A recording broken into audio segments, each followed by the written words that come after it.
कृष्णाय वासुदेवाय हरे परमात्मने प्रणीताः क्लेशनाशाय गोविंदाय नमो नमः। बोले एकादशी मैया की।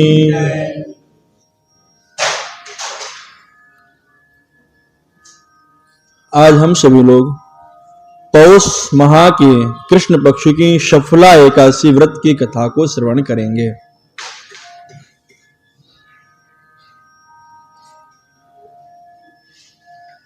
युधिष्ठिर ने कहा, भगवान, पौष कृष्ण पक्ष एकादशी का नाम क्या है और उसके व्रत की विधि क्या है और उस दिन किस देवता की पूजा की जाती है? कृपा कर विस्तार पूर्वक कहिए, मेरी सुनने की इच्छा है।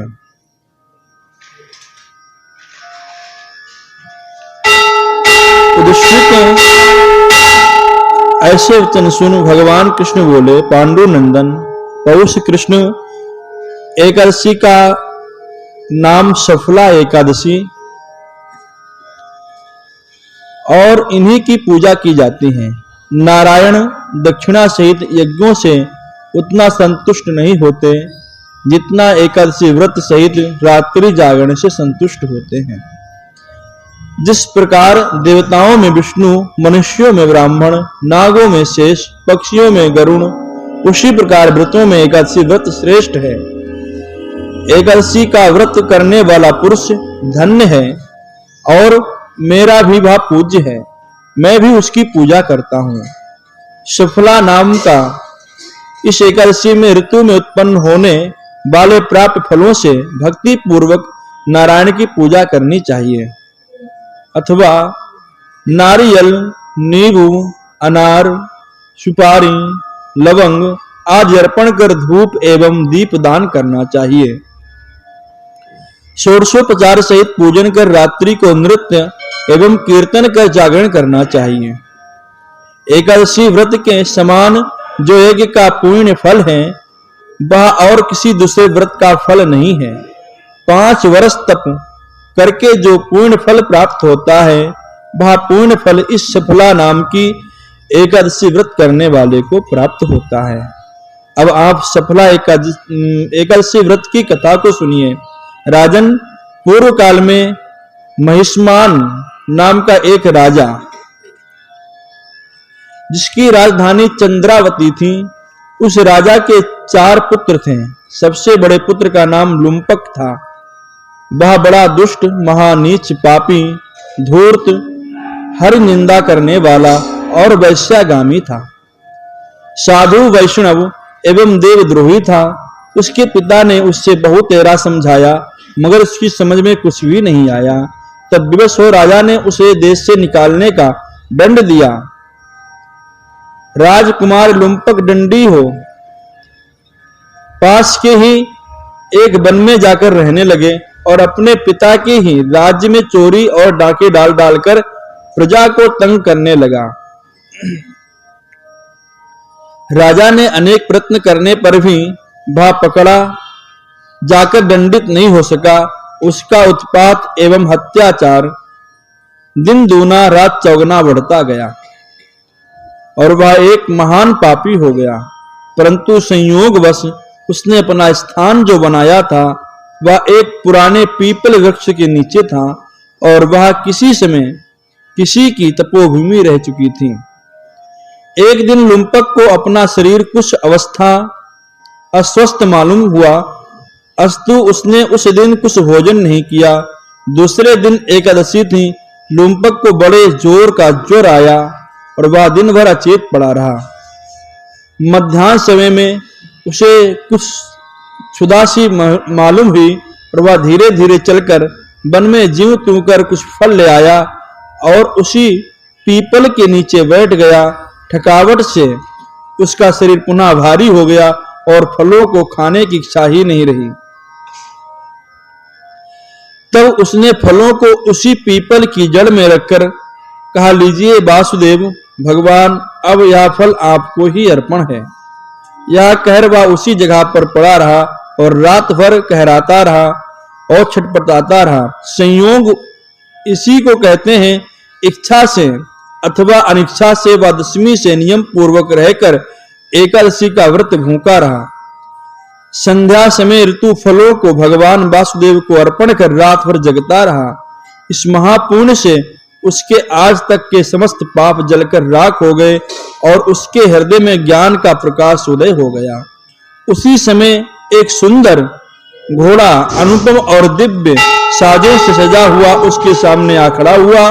राजकुमार लुम्पक उस घोड़े को देखता ही रहा और उसके कानों में साफ सुनाई दिया, है राजकुमार, कल संध्या समय जो एकादशी व्रत करके ऋतु फलों से हमारी पूजा किया, उसके पूर्ण फल से तुम्हारे सभी पाप नष्ट हो गए, साथ ही तुम्हारी प्रकृति भी बदल गई।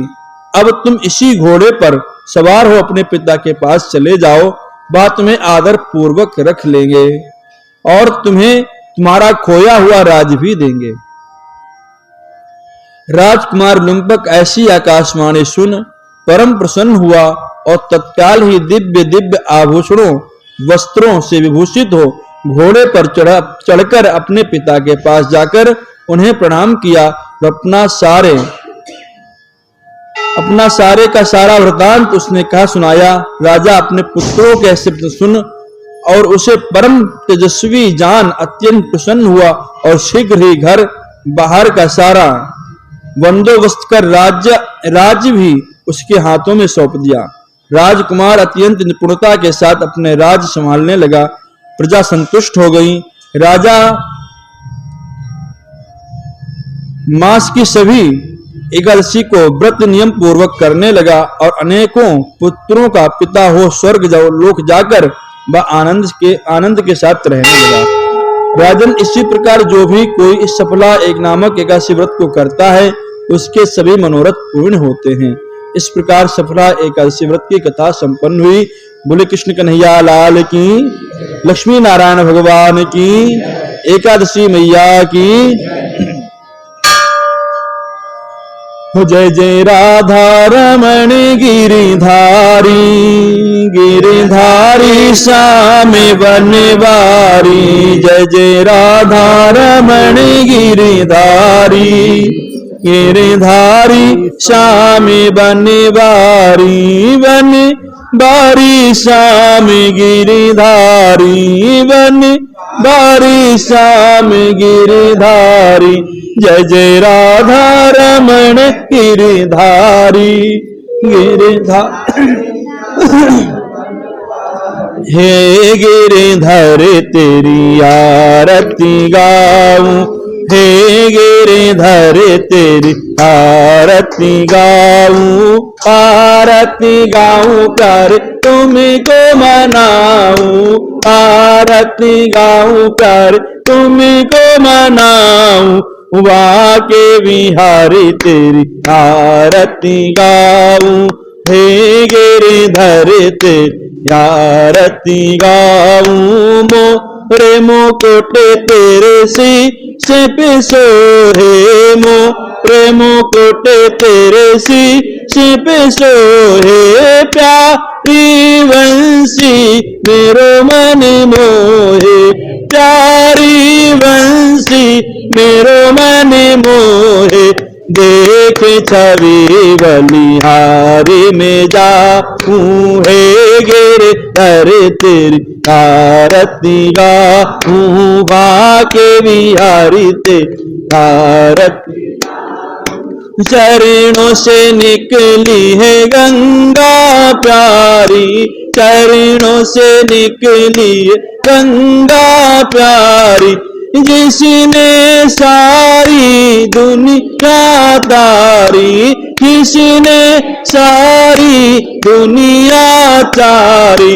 मुने चरणों में शीश नवाऊं, बाके बिहारी तेरी आरती गाऊं। कुंज बिहारी तेरी आरती गाऊं, आरती गाऊं प्यारे तुमको मनाऊं, आरती गाऊं प्यारे तुमको मनाऊं, बाके बिहारी तेरी आरती गाऊं, कुंज बिहारी तेरी आरती गाऊं। दास अनाथ के नाथ आप हो, दास अनाथ के नाथ आप हो, सुख दुख जीवन प्यारे साथ आप हो, सुख दुख जीवन प्यारे साथ आप हो।